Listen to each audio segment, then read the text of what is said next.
Assalamualaikum warahmatullahi wabarakatuh. Baik lagi ke bincang santai di sesi malam keramat. Oke, sekarang kita akan masuk ke sesi kedua bersama Mas Hendy. Nah, sekarang Mas Hendy akan cerita tentang pengalamannya sekitar bidang ruqyah. Mas Hendy ini saya nggak tahu dari ruqyah mana. syariah. Ruqyah syariah dengan ayat Al-Quran. Nah, gitu. Langsung aja Mas Hendy, saya mau tanya, pertama kali belajar ruqyah di mana? Belajar ruqyah. Awalnya saya sih nggak pernah belajar ya mas, ya kak ya. Cuma saya pernah kerja di salah satu perusahaan itu di daerah Ngalian, Semarang sana. Yeah. Nah itu kebetulan bos saya itu waktu itu beliau itu setiap hari kedatangan tamu.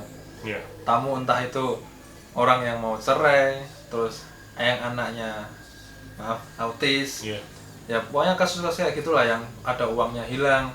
Dan setelah kejadian itu saya kan awalnya nggak tahu kan, nggak pernah apa-apa kan. Terus bos saya bilang suatu hari itu kayak gini, nanti kalau ada apa-apa nggak usah kaget gitu. Maksudnya apa ya, nanti lihat sendirilah gitu.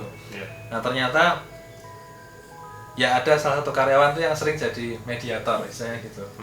Nah itu saya baru tahu, nah ternyata kenapa mediator dalam arti kesurupan gitu kak. Nah kesurupan, dan itu terjadi itu hampir tiap hari. Jadi bos saya ngeruqyah dari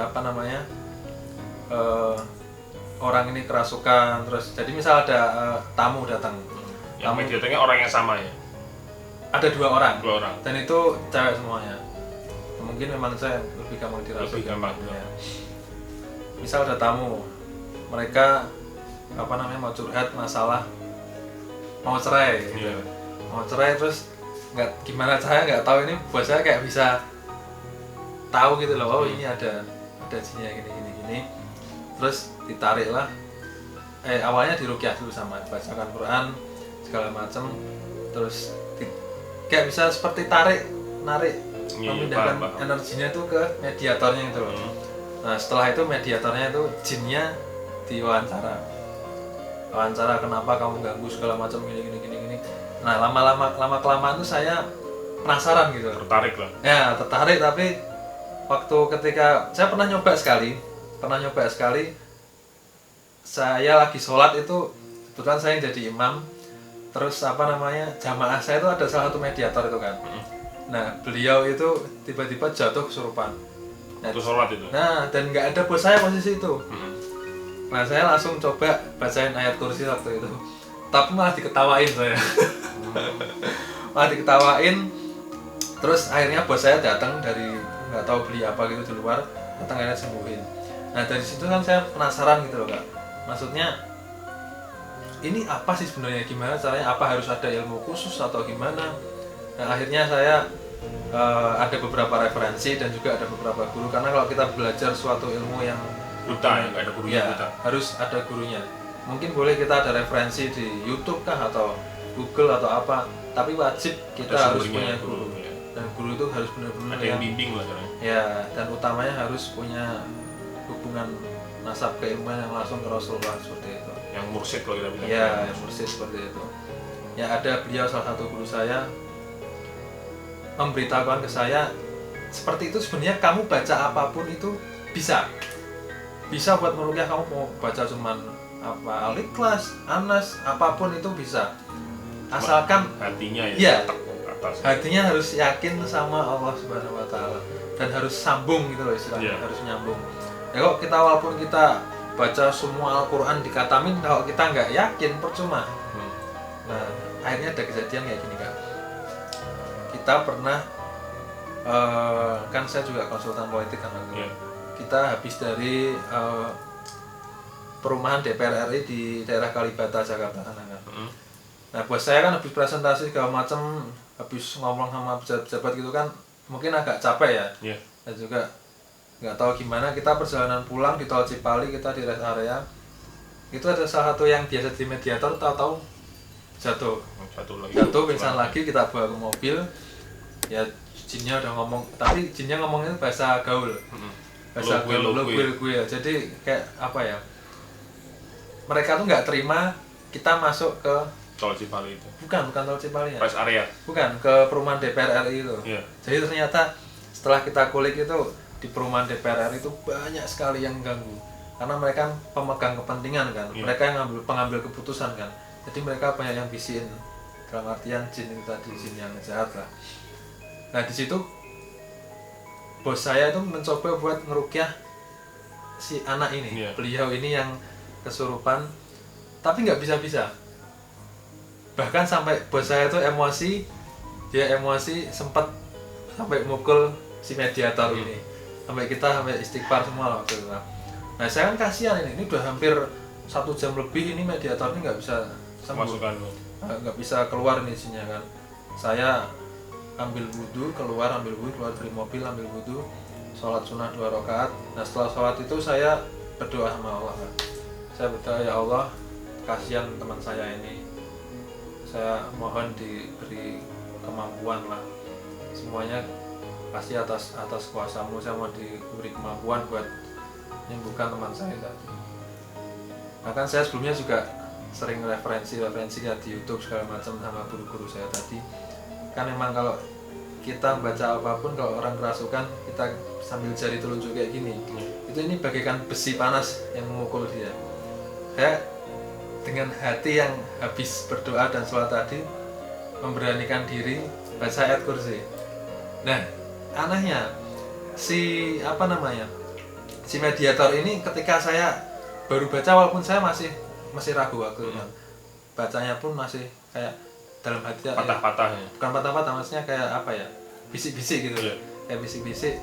Terus mediator ini tahu-tahu teriak-teriak kesakitan. Nah istrinya bos saya tahu-tahu bilang, itu kamu bisa gitu kan. Loh saya juga kaget kan. Nah, terusin saya terusin. Nah nggak tahu kenapa tangan saya tuh kayak ada yang jalanin sendiri gitu kan, jalanin sendiri. Tangan saya tahu-tahu gini di tubuhnya mediator nih, tahu-tahu tangan saya narik gini sendiri, gitu keluar. Nah saya bingung, bos saya juga bilang, loh kok kamu bisa? Nggak tahu, saya cuma tak ceritakan kan, akhirnya saya tadi sholat gini. Nah memang kuncinya yakin. Nah itu awalnya saya bisa kayak gitu. Jadi ininya kan yakin dulu. Ya, terus yakin. Memang kalau teman-teman lihat di TV atau di YouTube, kebanyakan orang nunjukin gitu, memang itu ada cara-caranya buat gugah ya. Terus kenapa sih ditarik lewat atas? Kenapa? Karena makhluk seperti itu keluar melalui lubang-lubang yang ada di tubuh kita, bisa dari mata, hidung, mulut atau telinga. Masuknya pun sama. Iya, masuknya pun juga dari situ. Dan mereka menyebar lewat pembuluh darah. Itu. Nah, seperti itu ilmunya. Saya bagi sedikit. Terus ini yang jin yang berbicara bahasa Inggris sebenarnya di Indonesia, di rumah ini. Iya. Gimana itu ceritanya? Itu posisi Kak Erik itu masih di luar negeri, Iya. masih di Amerika. Nah ketika itu ada adik kita, Debbie yang cewek, sama mama, sama ada waktu itu bos saya, sama istrinya kesini juga. Iya. Sama salah satu juga ada yang biasa jadi mediator. Lagi bertamu lah, silaturahmi. Iya, silaturahim ke rumah sini. Terus tiba-tiba mediator itu kesurupan di sini. Langsung kesurupan. Iya, kesurupan di sini. Jadi saya potong dulu sebentar ya. Jadi gini teman-teman yang lihat, di dunia ini khususnya untuk kalangan manusia itu dibagi oleh 3 jenis manusia ya. Yang pertama ada manusia, kalau saya bilang ya, ini yang tipenya itu yang rendah, maksudnya rendah itu seperti normal lah, normal, sedang sama yang tinggi gitu. Jadi tingkat bawah sadarnya itu ada yang lebih ke sugestivitasnya itu tinggi, jadi dia respon apapun sangat pengaruh. Kena sentuhan kecil pun dari makhluk seperti itu bisa langsung kesurupan. Ada yang tingkatnya itu medium. Nah, jadi kalau medium. Nah, jadi kayak yang dia ngomong Kak Erik tadi kan lebih kuat siapa jinnya gitu kan. Yeah. Nah, itu memang kadang kayak cara-cara kayak gitu yang sering dipakai dukun-dukun gitu Kak. Nah, cuma kadang juga dukun ini mereka nggak sadar. Jadi kayak dibohongi sama jinnya gitu. Yeah. Itu nggak ada yang masalah kuat siapa, yang lemah siapa, tapi mereka malah kerjasama. Ya? Intinya mau nyesatin manusia. Iya, bahkan dukunnya sendiri pun disesatkan tuh sebenarnya. Kayak gitu. Ada pengalaman lain Mas Edi? Yang masalah apa? Rukyah. masalah rukiah atau masalah apa rasanya unik gitu ya. yang unik tentang misterius, atau mungkin kita simpan aja buat besok lagi ya, karena ini durasinya udah terlalu lama. Ya, oke. Kita simpan nanti. Mas Indi masih punya cerita ya, ini belum kita iya. ceritain. Waktu Mas Indi tugas di Kalimantan, dia berada di desa Kuyang. Jadi desa ini ya, desa khusus untuk orang-orang yang punya ilmu atau keturunan dari Kuyang ya. Dan itu banyak sekali kejadian-kejadian yang gimana ya, yang nggak ada di Jawa lah intinya ya. Jadi saya tanya Kalimantan sama tanya Jawa itu sedikit berbeda. Nah, kalau di Bali ada Layak, kalau di Jawa ada Genderuwo, Kuntilanak, kalau di Kalimantan ada Kuyang. Nah, nanti kita akan lanjut lagi di sesi berikutnya. Saya dari Rizky Indeblo, saya akhiri sesi kali ini di Malam Keramat. Terima kasih semuanya, semoga semuanya selalu sehat ya, rezekinya melimpah, banyak, berkah, amin. Dan juga tombol subscribe yang merah fungsinya untuk dipencet ya. Subscribe, notifikasi, nanti setelah corona kita akan mulai hunting lagi on the street buat sesi hipnotis dan sulapnya. Oke? Wassalamualaikum warahmatullahi wabarakatuh.